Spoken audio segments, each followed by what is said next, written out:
All right, today we're going to do something pretty cool. We're going to follow the invisible, lightning-fast journey of a single computer command. From the moment you click your mouse to the instant something happens on screen, there's this incredible dance of logic happening. So let's follow that path, step by step. I mean, seriously, have you ever stopped to think about it? We do it thousands of times a day and never give it a second thought. But that one simple click, it kicks off this super precise, high-speed chain reaction inside your machine. Let's pull back the curtain and see what's really going on. When you boil it all down, everything your computer does, whether it's opening a file or rendering a crazy 3D video, it's all just a to-do list. Every single one of those big tasks gets broken down into a huge list of tiny, simple instructions that the hardware can actually understand and check off, one by one. So how does it actually get through that massive list?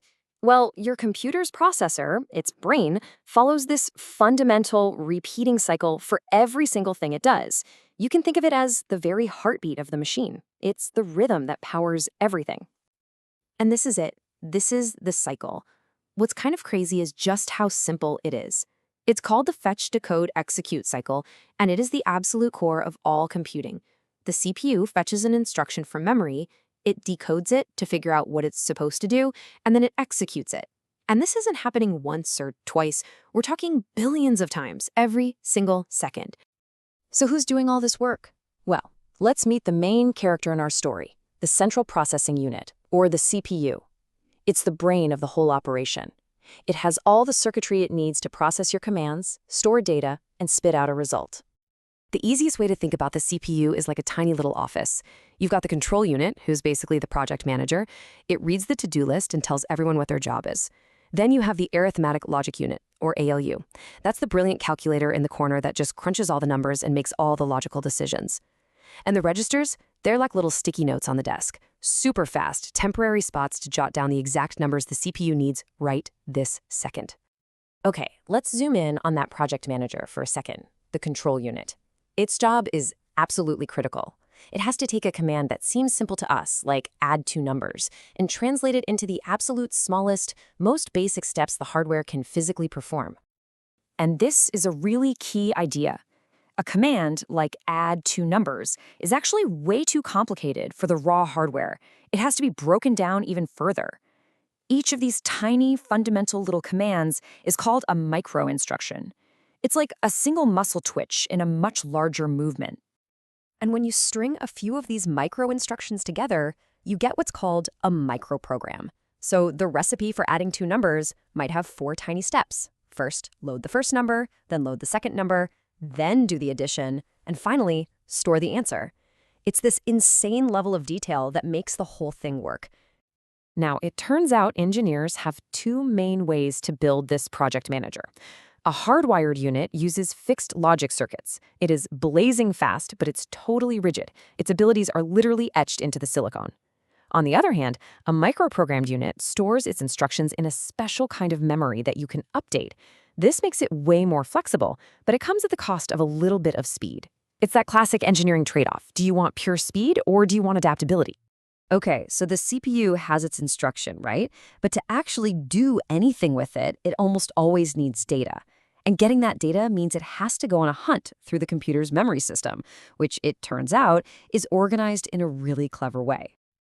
And this is such a brilliant concept. See, you can't have a gigantic amount of memory that's also super duper fast. It would cost a fortune. So you create layers, a hierarchy. Just think of it like this. The CPU's registers are what's literally in its hands. The cache, that's the stuff on its desk, super close and fast. Main memory, or RAM, is like a nearby pantry. And the hard drive is the giant supermarket down the street. It has everything, but man, it takes a while to get there and back. This table just lays it all out perfectly. As you go down the list from cache to disk, you see the speed and the cost per byte go way, way down, while the size goes way, way up. And notice that last column, volatility.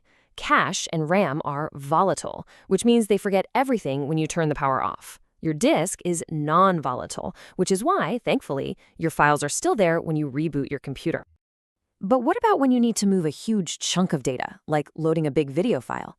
It would be a massive waste of time to make the super busy CPU handle every single bit of that data. That's where this clever trick called direct memory access, or DMA, comes in. It's like a dedicated delivery service that moves all that bulk data directly where it needs to go, letting the CPU get back to its more important, complex calculations. All right, we have the instruction, we have the data. Now for the real magic. How does that calculator in the corner, the ALU, actually do the math? To get that, we have to go all the way down to the most fundamental level of electronics. The answer to how a computer computes is, well, it's astonishingly simple. Everything, and I mean absolutely everything, a computer does is built on this one idea. A circuit can either have electricity flowing through it or not. It's either on or it's off. We use a 1 to represent on and a 0 for off. That's it. That's the binary system, the native language of every single digital device on the planet. So how do you get from a simple little switch to playing a video game? You do it with building blocks. The most basic piece is a transistor, that tiny electronic switch. You combine a few transistors together to create what's called a logic gate, which can make a very simple decision. Then you combine thousands of those logic gates into circuits that can do actual tasks, like adding numbers. And finally, you pack billions of those circuits onto a tiny piece of silicon, and boom, you've got a modern CPU. So now, let's zoom all the way back out and put this entire picture together. We've seen all the tiny little steps of the journey, but the part that is truly, truly mind-blowing is the scale and the speed at which this all happens. You've probably seen a number like this on a sticker when you're buying a computer, 4 gigahertz. It's the processor's clock speed. But what does that number actually mean? It means that basic fetch, decode, execute cycle we talked about way back at the beginning, it can happen 4 billion times every single second. It's a speed that is it's almost impossible for our brains to even comprehend. So think about it. The entire journey, from fetching an instruction, breaking it into tiny micro steps, hunting for data across all the layers of memory, and then performing calculations with billions of switches, that whole trip is completed and then repeated billions of times in literally the time it takes for you to blink. And that kind of leaves us with a fascinating final thought, doesn't it? If all of this incredible complexity we see is just built from simple on-off switches that are just following a to-do list really, really fast, where's the line between calculation and, well, thinking? At what point does this lightning-fast execution of simple rules start to look like something more? It's definitely something to think about. Thanks for watching.